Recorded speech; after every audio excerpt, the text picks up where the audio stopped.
Welcome back to my YouTube channel. If you're new here, my name is Jannat and this video is going to be all about how I transform my study routine at university. I'm going to take you through the exact methods which help me go from completely underconfident, unorganized and low-key panicking student in year 1 to the confident me in year 2. So let's get started. Now, before I even got to the question of how am I supposed to study, what are the methods that I'll be following, I had to fix everything else around it. I was not sleeping enough, I was not eating well, and then I was trying to study in random bursts with zero strategy. Did it work for me? Not at all. Now, the first big change that I did was to build a proper routine for myself. Now, when I'm saying that build a proper routine, I'm not asking for anything fancy. I just want you to block out the time for sleeping, your meals, your classes, when you're supposed to do self-study, that's all. Just block out time for every task that you're supposed to do in a day. And on the Sunday nights, I would just reflect onto how my last week was and I would plan for the next week too. Easy and simple. Now, this properly structured lifestyle will act as a foundation for all the study methodologies that I'll be discussing today in this video. So let's move to the study tip number 1. Now, tip number 1 is clean and organized study space. Now, I'm not just talking about wipe off your table, keep it clean, but I'm talking about the mental clutter too. Which means that you should be aware about what you're going to study and how you're going to study before you sit down on your table. When I was in year 1 and I just started to study at university, I would just open 3 notebooks in front of me, 2 textbooks with so many PDFs open on my laptop, and trust me, it was a chaos. I would just waste time navigating through them and learning nothing out of it. But now I keep it really minimal. I set realistic targets and create a clear plan in my mind about what am I supposed to study. What are the target topics for today? What resources I need? And if I'm supposed to understand this topic from the really beginning of it, or do I need to practice some questions or do some revision for it? No confusion, clearly set targets, no decision fatigue, and happy studying.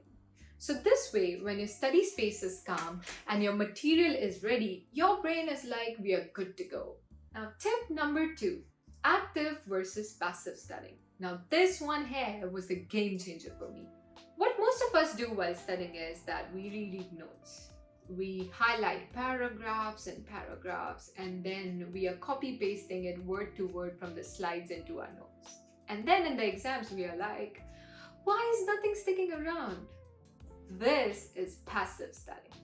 But active learning, on the other hand, is when you are actually engaged in the content that you're supposed to learn. You are doing questions in it, you're solving past papers, you can summarize it in your own words and explain it to someone else, and you're testing yourself through Anki flashcards. At the end of the day, it's about retrieval of the information when you sit in the exam hall.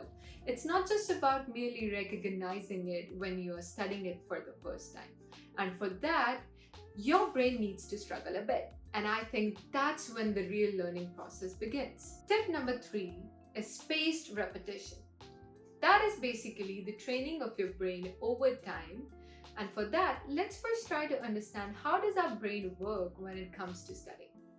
Most of us attend our lectures, come back home, reread it, and assume that it's going to stay forever in our memory. But that actually stays just in your short-term memory, which gets updated whenever there's new information fed into your brain. So here comes the role of spaced repetition to store that information in long-term memory. So when you don't review that information at regular intervals of time, your brain is like, oh, maybe we just don't need this information. Let's just discard it.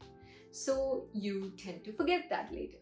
So in spaced repetition method, we try to review the information just before we think that we are about to forget it. It's basically us telling our brain that, hey, we need this information. So you better not discard it and keep it inside you. And that's how we shift the information from short-term memory to long-term memory. I followed a really simple spaced repetition flow that actually worked out really well for me. First up, I would review that information exactly on the same day when I attended the lecture. After 2-3 days, I would try to dig deeper into that information, maybe study a bit from other resources like the textbooks that are recommended to us, and then on the weekends I would try to solve questions so that I can get to know that what am I forgetting? What are those parts that I need to focus more on? Easy and simple but really effective method. Tip number 4. Break down your lectures according to the learning outcomes. Now, lectures at uni can be really content heavy. There's so much of information packed in that 1 hour of session that it's really easy for us to feel overwhelmed or confused about where are we even supposed to start from. So the easiest solution to this is that navigate through the learning outcomes first before you go through all those 50 slides in the lecture. So what are learning outcomes? They're given in the first page of your course guide or the first slide of the lecture, where they basically tell you about what the lecturer expects from you to know, understand, and apply in your exams. So I used to treat these learning outcomes as a checklist. I would pick up each learning outcome and then question myself, did I understand this? Can I explain it to someone? Will I be able to answer a question based on this learning outcome in the exam? So it used to be really easy for me to navigate through the whole lecture. Once you figure out what you're supposed to learn out of a lecture, your whole learning process becomes really purposeful, and that helps you save time too. Last but not the least, step number 5. Talk it out to lock it in. Now, what does that mean? Here, I want you to try to teach that concept to someone or maybe something. Now, if you can teach that concept well without referring back to your notes, then you've surely grasped that concept really well. Another thing that you can add on is that you can record yourself while you're explaining that topic, so that you can refer back to the video and pick up your mistakes and revise those topics again. These were all the 5 tips that I wanted to discuss in this video with you guys. But if you'll ask me about the take-home message, I would say that boring is effective. Now, what does that mean?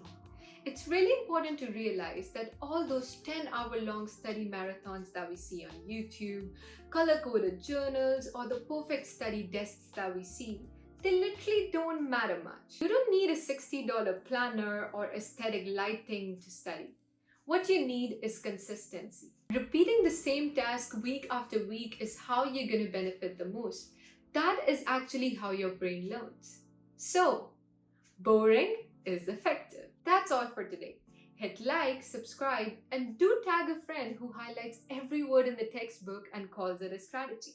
Thank you so much for watching my video. See you later.